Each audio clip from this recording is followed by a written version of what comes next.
How's it going, guys? JP back at you once again, bringing you guys another episode of my entire DVD and Blu-ray collection. Sorry I missed last week, so you're getting a double dose of me this week. This is the 2015 version. Of course, we are on episode number 5. Let's hop right into it. First up, we have Carnal. This also goes under another title. This is an awful movie. I do not recommend picking it up. I do not recommend checking it out. It's a super low budget, I believe like Spanish film or something like that. I pretty much hated it. Grabbed it really cheap off of Go Hastings in the dollar range, and I still think that it wasn't worth the purchase. So steer clear of this one. I'm not even sure why I still have it in my collection. It's absolutely not worth anything, so I guess the only way to get rid of it is to pass it on like a infected Ring VHS tape or throw it away. For right now, I'll just keep it in my C's and pretend that I don't have it, I guess. So Carnal. After that, we have Case 39. I watched this last summer. I thought it was a pretty solid Killer Kid movie. I'm not a big fan of the psychotic kids. There are a few I like, but overall they don't really do much for me. This was a pretty decent one though. Renee Zellweger, kind of fun stuff here. Not the best one I ever seen, but got it super cheap at Big Lots, so it was definitely worth the purchase. I do recommend checking out Case 39 if you've never seen it. After that, we have a Full Moon title, and that is Castle Freak. Now, Full Moon is an awesome company. I've always enjoyed Full Moon. Unfortunately, lately, I feel like they're more miss than hit.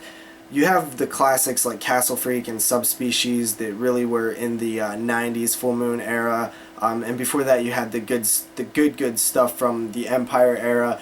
But I just feel like it's a steady decline for Full Moon. There are some decent ones here and there, but they've really kind of took a step down from the world of Castle Freak and things like that. Of course, this one's directed by Stuart Gordon. I haven't watched this in a really long time. I should probably give it another watch.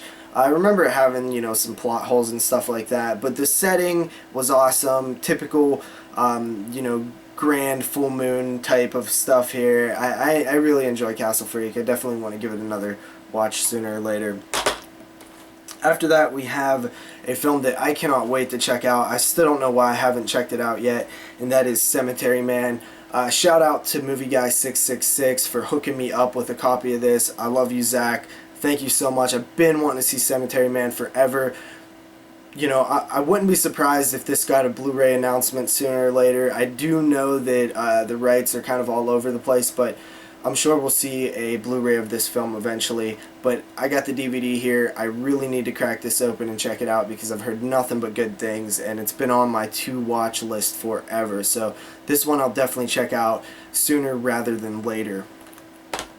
After that, we have the Centerfold Girls. This comes to us from Dark Sky Films. We covered this on the podcast a few episodes back. And me, Moods, and Jeremy were all really surprised with this one. It's a very solid, sleazy 70s film. And if anybody loves that, I highly recommend checking out The Centerfold Girls. It seems like one of those titles that I never hear anybody talk about. It's kind of one of those films that have just kind of been overlooked in the 70s. But, I mean, it's a lot of fun. It's almost in an anthology format. If you are curious, listen to our review of it on the 22 Shots of Moods and Horror podcast. You can find that on Moods' channel or on the website at 22shotsofmoodsandhorror.com. So yeah, Centerfold Girls, really cool stuff there from Dark Sky Films. After that, we have Chain Letter. I actually got this off of another YouTuber a while back. I believe the guy's name was like Chef Justin. 28 or 23 or something like that. I haven't seen that guy in a long time, but he hooked me up with this when I first started YouTube. I won one of his contests, I believe. Really cool stuff here. I don't remember much about it. I feel like it was one of those, it wasn't super great, but it was definitely an interesting little slasher. I think it was one that like had a lot of potential, but really didn't follow through. Of course, about a chain letter, which is a good concept. Maybe it was kind of like torture porny. I'm not really sure. It's been so long since I've seen this one. But yeah, it's Chain Letter, unrated from Image Entertainment. Maybe worth a watch if you can find it pretty cheap. After that, we have The Changeling. I watched this recently, and I gotta be honest, I wasn't in love with it. I've heard a lot of good things over the years, and it was decent. It was definitely a really, well done movie, but I found it a little boring. Maybe I just wasn't in the mood. I normally don't have a problem with slow burns, but ghost haunted house movies are really tricky for me. Some I like, some I don't, and it really depends on my mood sometimes. So I don't know. Maybe I'll give this one another shot. It is held as such a classic, and I feel like maybe I undervalued how good it actually was. So The Changeling, a lot of people do love that one. I just thought it was decent. After that, we have Chernobyl Diaries, and I saw this one recently. I thought this took place in Russia, but it doesn't. And then somebody called me out on it and said I was stupid. So there's that. This one was pretty fun. I like the concept. Chernobyl disaster entering in that town, and there's a kind of a mutation going on there. Really creepy, awesome setup. I felt like it could have done a little bit more. By the end of it, I thought it was a decent movie, just that for the concept and the location and what they had going for it, I think they really didn't deliver in the end, but it's still a solid, fun watch. So definitely check Chernobyl Diaries out if you haven't. You could get it really cheap. After that, we have Chucky The Killer DVD collection. I've had this in my collection for quite a while now. This is the first Child's Play box set. Of course, you have Child's Play 2, Child's Play 3, Bride of Chucky, and Seed of Chucky.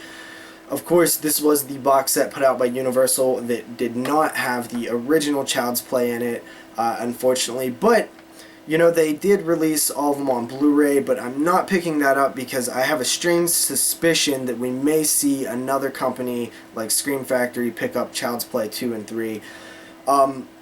I really like the original 3. I hate Seed of Chucky, Bride of Chucky I like a little bit, and of course Curse of Chucky I really enjoyed.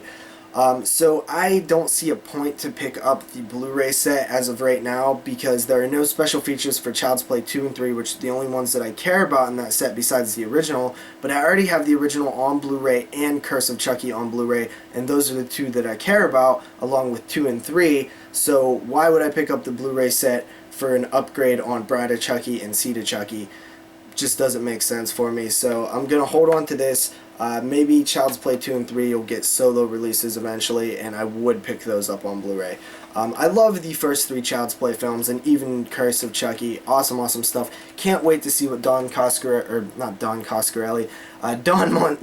Mancini does with the future Child's Play franchise. I know that he is working on a 7th film as we speak, so that is very good to hear. After that, we have Children of the Living Dead. This is an awful, awful zombie movie. I remember renting this back in the early 2000s, and even though it came out in 2001, I swore that it came out in 93. When I was watching it, I was just in my head, I imagined that it came out in, the early 90s. Of course, years later when I, got involved in the internet and stuff, I realized, wow, this thing is not as old as I thought it was.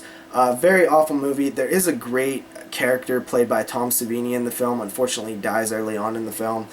But besides that, it's pretty bad. I probably will not rewatch this anytime soon. After that, we have Children of the Corn, of course, the classic. I need to upgrade this because it really is one of my favorite Stephen King adaptations, and I still have it on this DVD with no special features. There are a lot of different versions of this out there, I think. There's some Blu-rays and things like that. Just a great, great concept. I love it. Based on a Stephen King short story. It always kind of creeped me out as a kid. This is one of the Killer Kid films that I find extremely effective. Isaac and Malachi were perfectly crafted villains. They fit really well in Malachi, kind of the badass, just terrifying dude, and then Isaac, who is not as physically intimidating but is, just pure evil. So, Children of the Corn, man, I kind of want to rewatch this soon because I haven't watched it in maybe 2 years. It's one that I always go back to, though. I love the opening scene. It's just an all-around great movie. Maybe a little dated by today's standards, but I think it still holds up really well. The cornfield, the overly religious killer kids. I love that. I love that stuff. You guys heard me say it before. The religious extremist horror film is easily becoming one of my favorite types of horror films because I just actually find it, pretty terrifying what people are willing to go what limits people are willing to go to prove a point. So Children of the Corn, awesome stuff. Then we have some more Children of the Corns here. We got Children of the Corn 2 and Children of the Corn 3, The Final Sacrifice and Urban Harvest. The Final Sacrifice cover art always cracks me up because it's absolutely not the cover art from the original film. I guess Echo Bridge could not get the rights to that or something. I do crap on Echo Bridge a lot, as well as a lot of you guys, but when Echo Bridge first started putting out these films, I was very excited because Children of the Corn 2 was unavailable on DVD for a long time. And it's always kind of been one of my favorite guilty pleasures, so I was really excited to find this in the dump bin before it was even released. I was super excited about that. It was a really good find for me because I didn't even know they was coming out, and I was just so stoked. And of course, Children of the Corn 3 is also a fun one. So these two are pretty solid sequels. Obviously, nowhere near as good as the first one, but I do enjoy them oddly enough. Of course, after that, we have a 6-pack from Echo Bridge as well, and that is Children of the Corn 2, Children of the Corn 3, Children of the Corn 4, Children of the Corn 5, Children of the Corn 6, Children of the Corn 7. So, obviously, I have 2 and 3, and I had them in this set before I bought this set, but, this set had 4, 5, 6, and 7, which I didn't own, so I was just like, oh, well, what the hell, it's still only $5. Part 4, I know Moods likes. I'm not really a big fan. I do like Part 5. 6 and 7 are pretty awful, but I still kind of just like these films for some reason, even though they're so terrible.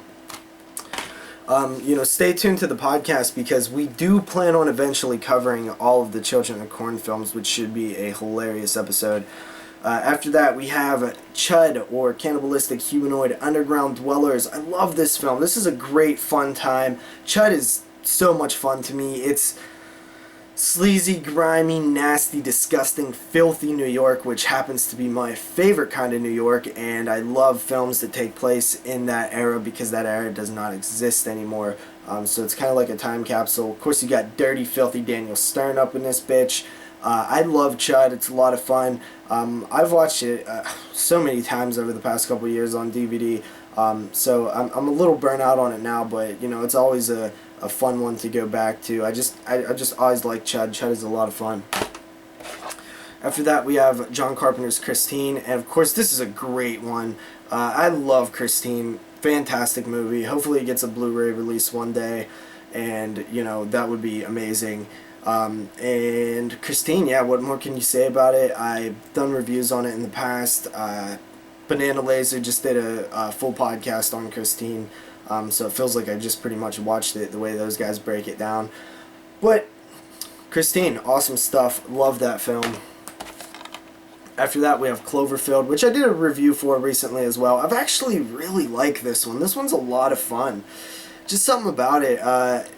The giant monsterness idea. Just cool stuff. Interesting concept on the found footage film. And I think it works really well. It's one that I go back to every once in a while. I probably won't watch it, anytime soon because I just watched it this year. But definitely some good stuff here. Of course, produced by J.J. Abrams. I feel like Cloverfield does get its proper praise because I have heard a lot more people like it nowadays. Then we have a film that Jeremy actually sent me a while back, and that is Cold Prey. Oh man, Cold Prey is awesome. This is a fun slasher. I'm really looking forward to eventually checking out the sequel.